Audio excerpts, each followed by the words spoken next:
This is Callie. This is my first time for everything series.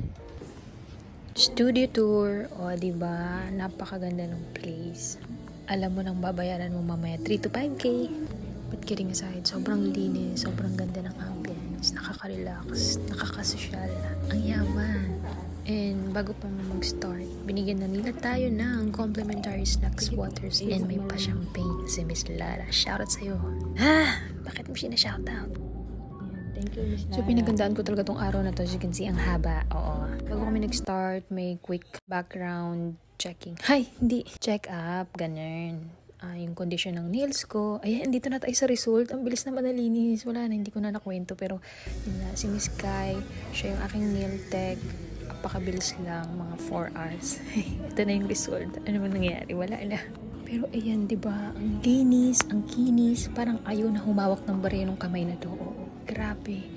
Ang ganda pala talaga ng manicure ng Russian. At nakabiruan ko nga yung mga staff dito. Sobrang bait nila at magaan. Pwede ka talaga magligalig kahit na social yung place. Sabi ko model ako, tapos minodel nila yung kamay ko. Hindi nila alarm. Nilalagulan to. Tsaka, ang ganda ng place kahit social. Pwede dito yung mga geng-geng kagaya ko. So, ganito pala feeling kapag hand model ka. Wow! Kala mo talaga hand model. Ayan, that's a rap team. Na parang prod team niya to. But this is me giving you like the final result. For prices, inquiries, booking, just go to their Instagram. Wow! Talaga naman! So, ano na naman kaya ang next? Ang gastos pala nito, oo.